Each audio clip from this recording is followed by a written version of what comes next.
ప్రియమైన వాళ్ళారా, ప్రభు అయిన యేసుక్రీస్తు నామములో అందరికీ వందనాలు. మరి ఈ దినం కూడా మన యొక్క బైబిల్ వాక్య ధ్యానం కొరకై కీర్తనల గ్రంథము మరి 146 కీర్తన అండి. 146 కీర్తన 6వ వచనం. ఆయన ఆకాశమును భూమిని సముద్రమును దానిలోని సర్వమును సృజించినవాడు. ఆయన ఎన్నడును మాట తప్పనివాడు. ఆయన ఆకాశమును భూమిని సముద్రమును దానిలోని సర్వము సృజించినవాడు.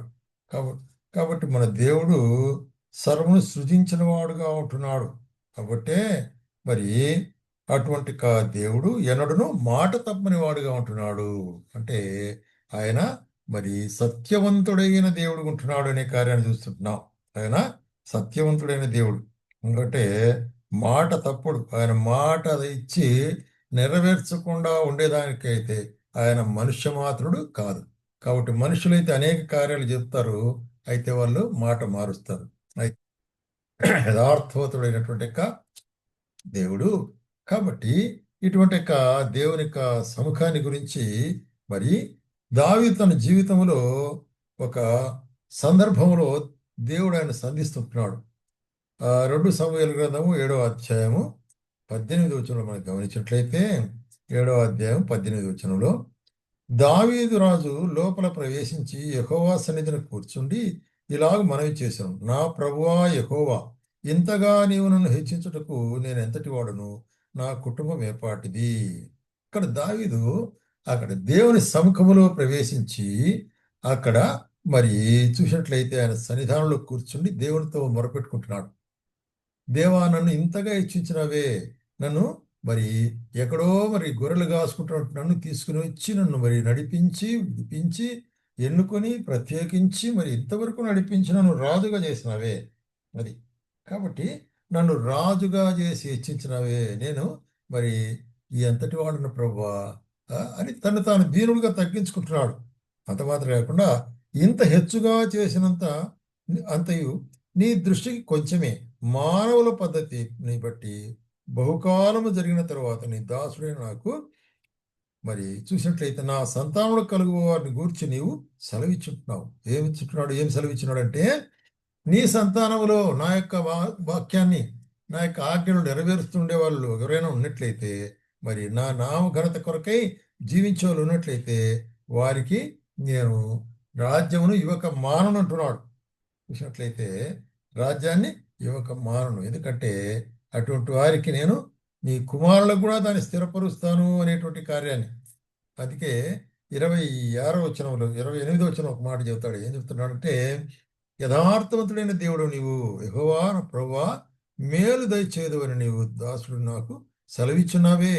నీవు దేవుడవు గనుక నీ మాట సత్యము. కాబట్టి నీవు దేవుడవు కాబట్టి నువ్వు ఇచ్చిన మాట సత్యమైనటువంటిది. కాబట్టి యథార్థవంతుడైనటువంటి దేవుడు, మాట ఇచ్చి నెరవేర్చే దేవుడు, వాగ్దానాన్ని ఇచ్చి దాన్ని మరి నెరవేర్చే దేవుడు ఉంటున్నాడు.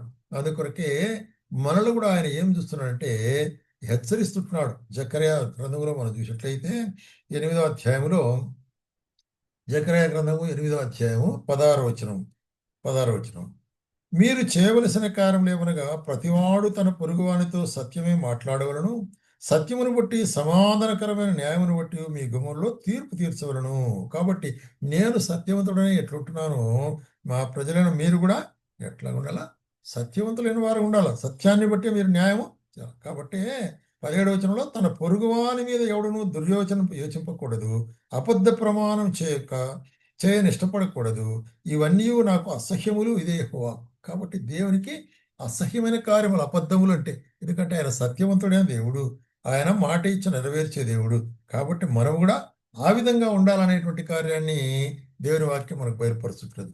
అట్లాగే మలాకీ గ్రంథంలో రాస్తూ 2వ అధ్యాయం 5వ వచనంలో ఇక్కడ లేవీల గురించి ఒక మాట చెప్తాడు. నేను చేసిన నిబంధన వారి జీవమునకు సమాధానమునకును కారణమాయను. ఎవరికి? లేవీలను పిలిచి వారికి దేవుడు తన యొక్క మందిరంలో మరి పరిచయం అప్పగించినాడు.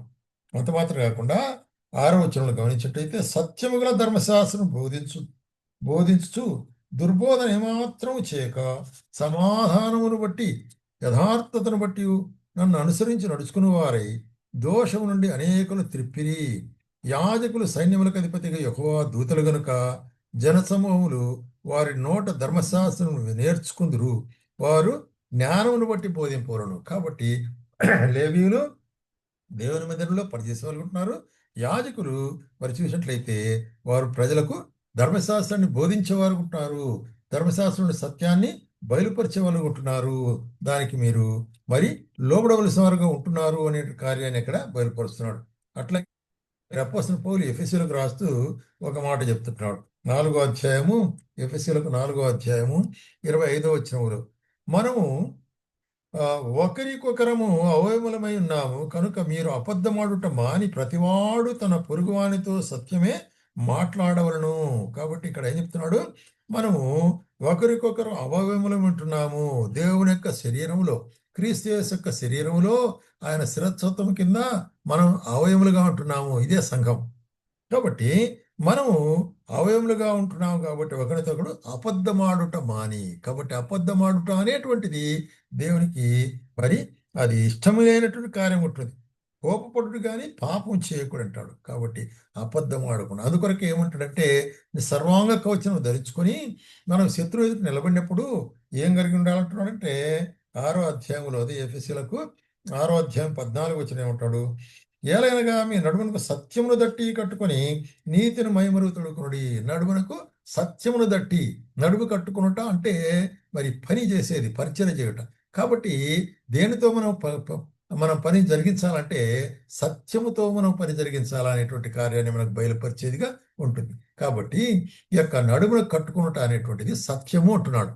కాబట్టి ఈ సత్యము అనేటువంటి మనం నడుపుకున్నట్లయితే అప్పుడు మనము ఈ యొక్క సాతానిక కార్యములు జయించగలిగే వాళ్ళం ఉంటాం. సర్వాంగ కవచంలో అది ప్రాముఖ్యమైనదిగా ఉంటున్నది అనేటువంటి కార్యాన్ని మనం చూస్తున్నాం.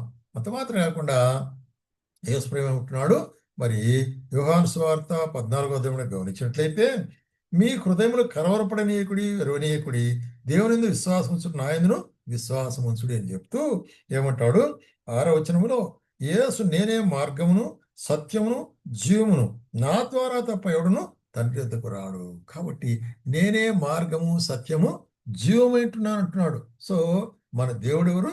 ఆయన సత్యవంతుడు, సమాధానకర్త అయిన దేవుడు. సత్యవంతుడు, సమాధానకర్త అయిన దేవుడు. కాబట్టి సత్యవంతుడు, సమాధానకర్త అయిన దేవుడు ఉంటున్నాడు. కాబట్టి కీర్తనకర్త ఏమంటాడు 146వ కీర్తనలో చూడండి, ఎవనికి యాకోబు దేవుడు సహాయకుడుగును, ఎవడు తన దేవుడైన యెహోవా మీద ఆశ పెట్టుకున్న వాడు ధన్యుడు, ఎందుకంటే ఆయన మాట తప్పని వాడు అంటున్నాడు. కాబట్టి ప్రేమ సహోదర సహోదరి, నీ యొక్క జీవితంలో కూడా ఈ ధన్యత నీవు ఎరగవలసిన అనుకుంటున్నావు. ఎందుకంటే ఆయన మాట తప్ప. నీవు నేను నమ్ముకున్న దేవుడు ఎటువంటి దేవుడు? చూడు, ఆకాశము సముద్రము సమస్తమును అందులో ఉన్న వాటిని సృజించిన దేవుడు. ఆయన మాట ఇచ్చి నెరవేర్చే దేవుడు. ఆయన మాట తప్పే దేవుడు కాదు. అదే విధంగా మనం కూడా ఆయన యొక్క మార్గాల్లో మనం నడవాలనేది ఆయన యొక్క ఆశ ఉంటుంది. కాబట్టి మనం కూడా ఆ విధంగా ఆయన యొక్క సత్యములో మనం నడుస్తూ ఆ యొక్క నిత్య జీవంలోనికి ఆయన ద్వారా మనము తండ్రి ఎదుగు ప్రవేశించాలనుకుంటున్నాం. అందుకొరకే నేనే మార్గమును సత్యమును జీవబెట్టినాడు. కాబట్టి ఆయన మనకు సత్యమైన దేవుడు. కాబట్టి ఆ సత్యంలో మనను నిలిచి ఉండాలా అనేటువంటి కార్యాన్ని మనం ఎల్లప్పుడూ జ్ఞాపకం పెట్టుకొని మనము మరి అన్ని విషయముల్లో మరి సత్యమునే ఆచరించే వాళ్ళముగా, అబద్ధానికి దూరంగా ఉండే వాళ్ళంగా ఉండాలనేటువంటిదే దేవుని యొక్క ఆశ, ఆకాంక్ష ఉంటుంది. ఆ విధంగా నడుచుకుంటకు ప్రభు మనకు సహాయం చేయనుగాక.